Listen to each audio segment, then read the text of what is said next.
On February 5th, 1969, a Cleveland TV station pulled a brand new ABC show off the air while it was still airing. They replaced it with organ music. The station manager then fired off a telegram to the head of the network that basically said, "Hey, if your naughty little boys have to write dirty words on the walls, don't use our walls." The show was called Turn On, and it holds a record that nobody wants. The only series in American television history to get canceled during its very first episode. ABC got 369 complaint calls that night. They got 20 supportive ones, and that disaster rattled ABC so badly that when a producer named Norman Lear came to them with a pilot about a foul-mouthed bigot from Queens, they passed. CBS picked it up instead, and it became All in the Family, the #1 show in America for 5 straight years. That is the cosmic joke of TV controversy. One network's cowardice becomes another network's golden age. For 35 years, from roughly 1970 to 2005, broadcast television kept poking at the boundaries of what audiences would accept, and every time it poked too hard, something broke. Sometimes the show died. Sometimes the backlash actually made the show more popular than ever. And sometimes a single moment on live television literally rewrote federal law. This is the story of 10 times TV tried to be edgy, and it blew up in everybody's face. If you're the kind of person who remembers when network television actually took risks, hit that like button and subscribe, because we are about to take a trip through the wildest failures in broadcast history. Let's start with number 10. Number 10. Heil, Honey, I'm Home, 1990. We're starting overseas for this one because, honestly, nothing else on this list has a premise this insane. In 1990, British satellite broadcasting greenlit a sitcom, and I need you to stay with me here. It was styled as an I Love Lucy parody, starring Adolf Hitler and Eva Braun as a bickering married couple, living next door to a Jewish couple called the Goldensteins. That is a real show that real human beings wrote, produced, and filmed. It was created by a spitting image writer named Jeff Atkinson, and the network commissioned 13 episodes. They filmed 8. They aired exactly 1 on September 13th, 1990. The Board of Deputies of British Jews publicly called it out as being in terrible taste, and the show was effectively dead. But what actually killed it wasn't regulators or protest groups. It was a corporate merger. BSB merged with Sky to form B-Sky B barely a month after that single episode aired. Atkinson later described the cancellation as a slow death of phone calls that simply stopped being returned. 7 filmed episodes have never been broadcast. There are 7 more episodes of the Hitler sitcom. Let that sink in. Number 9. Skin, 2003. Fox had a very specific pitch for this one, Romeo and Juliet. But the girl's father runs a pornography empire, and the boy's father is the district attorney, trying to shut him down. Jerry Bruckheimer produced it. It starred a young Olivia Wilde and the late Ron Silver. Fox clearly thought they had a prestige soap opera with a provocative hook. The premiere on October 20th, 2003, drew about 6.3 million viewers. Not a disaster, but not the event Fox wanted either. By episode 3, viewership had dropped to 4.1 million. Fox pulled the plug on November 5th, after airing just 3 of the 8 episodes they produced. The rest quietly showed up on SoapNet in 2005, where approximately nobody saw them. The lesson here is pretty straightforward. A provocative premise only works if people actually want to watch the show that's built around it. Number 8. Public Morals, 1996.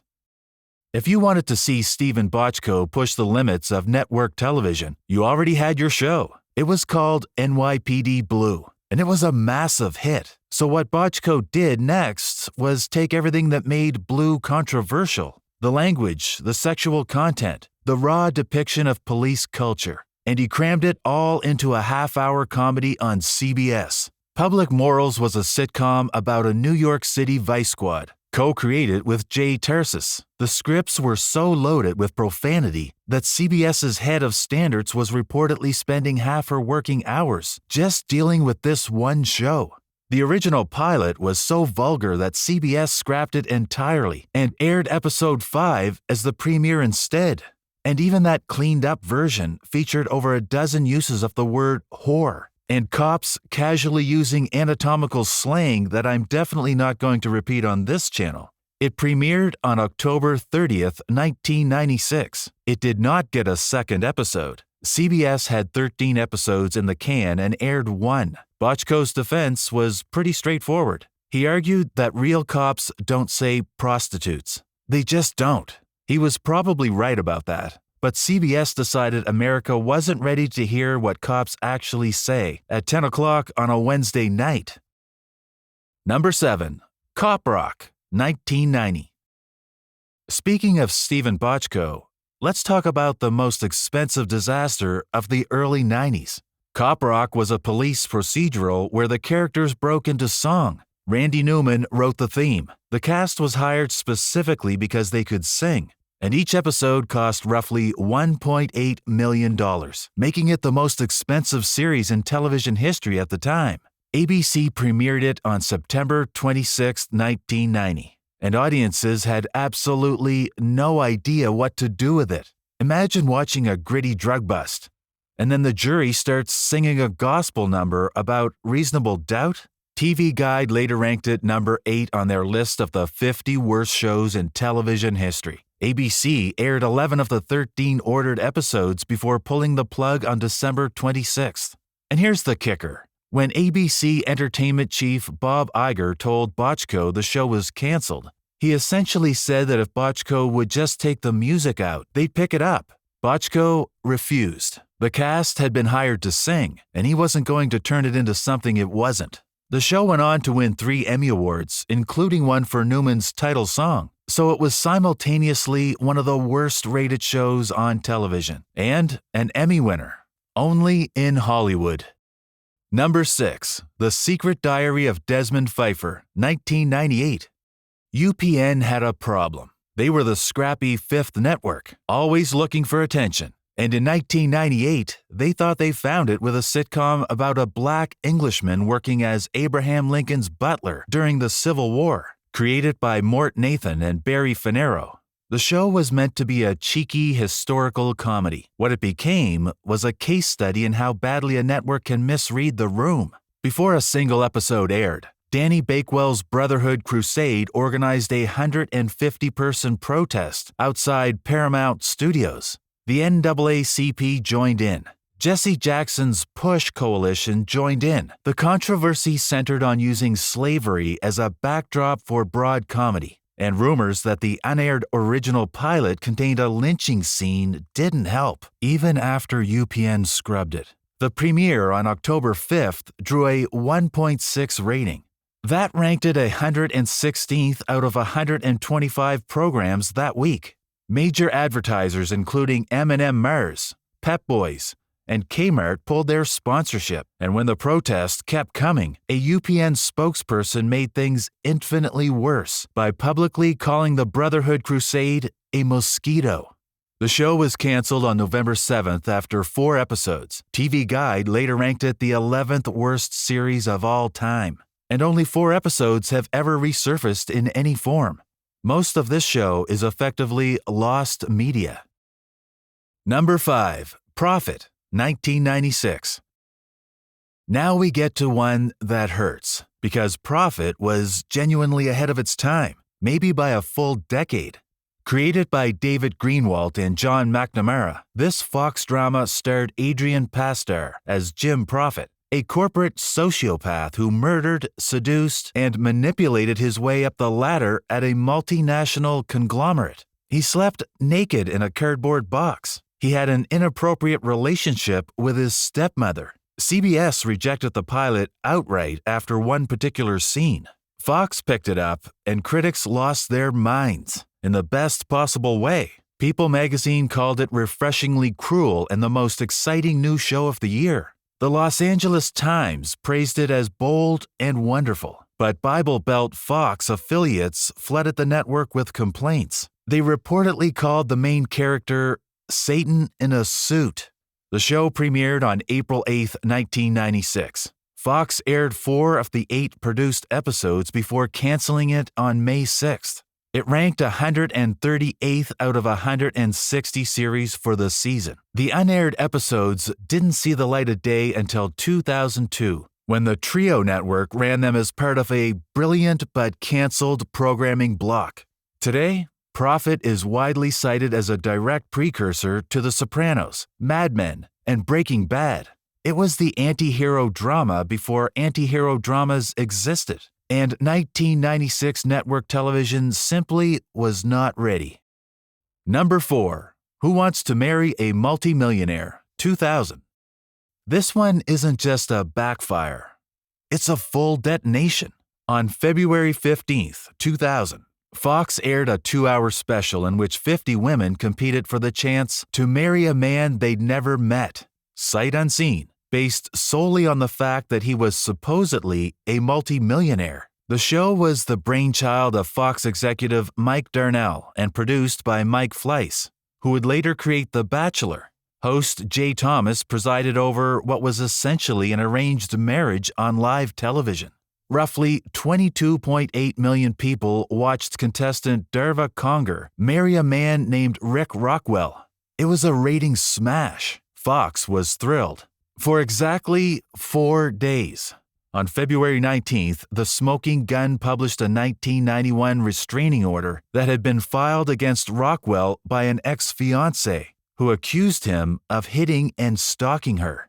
Fox's background check had used a 7-year window and missed it entirely. The chairman of Fox Television Entertainment Group killed all planned follow-up specials, publicly stating that Fox could not reap any long-term benefit from this format. The marriage was annulled by April. Conger appeared in Playboy by August. Now, Fox's retreat from reality TV lasted less than a year. Temptation Island premiered in January 2001. But the multi-millionaire fiasco permanently changed how reality shows vet their contestants. Every thorough background check in reality TV today exists in part because Fox didn't do one properly in the year 2000. Number 3. Maude and Soap, 1972 through 1981. Norman Lear didn't just push boundaries. He set up camp on the other side of them and dared anyone to come get him. And twice, organized religion showed up with an army.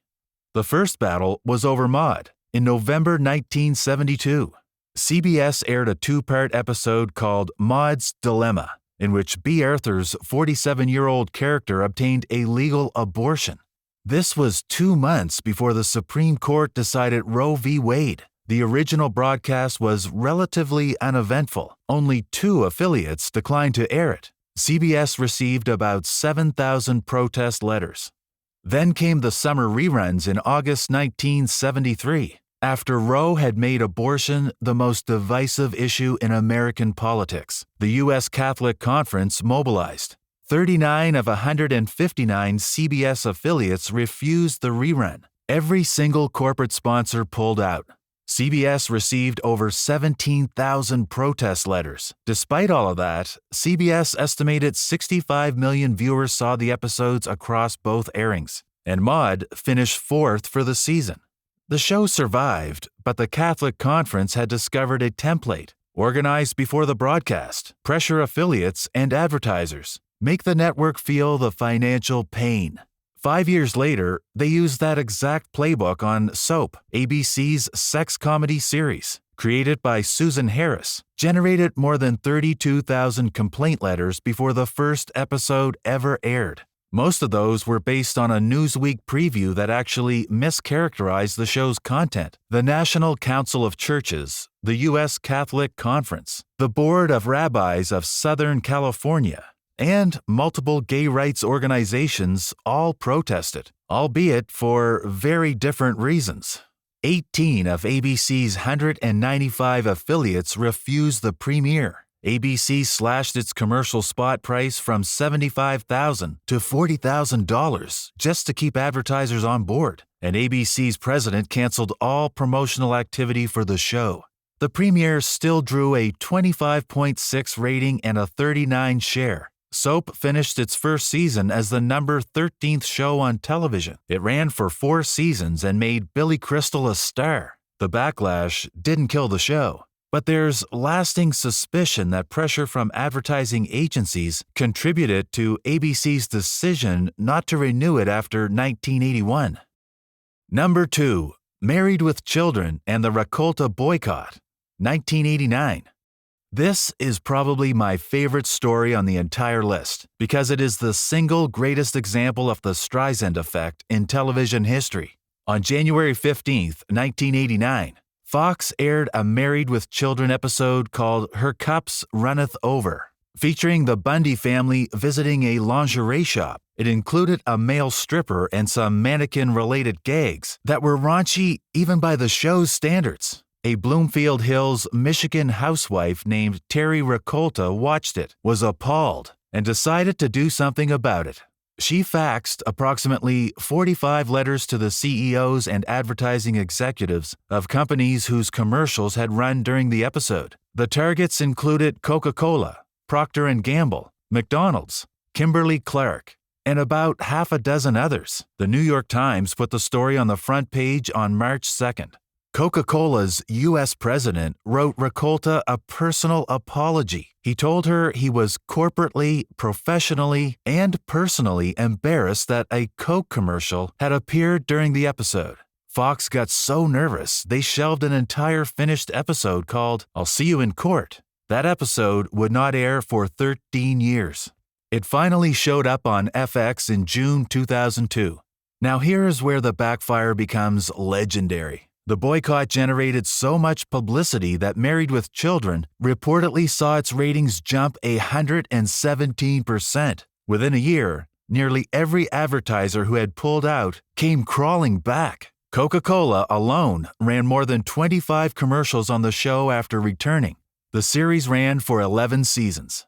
Terry Rakolta made it more popular than Fox ever could have on its own. The cultural reaction was split right down the middle. Senator Jesse Helms praised Rakolta on the Senate floor. Penthouse magazine gave her a far less flattering distinction. She went on to found an organization called Americans for Responsible Television. And the show's co-creator summed it up perfectly. He found it amusing that one woman's opinion was suddenly front-page news in the New York Times. And finally, number 1, Super Bowl XXXVIII and 9/16 of a second. 2004.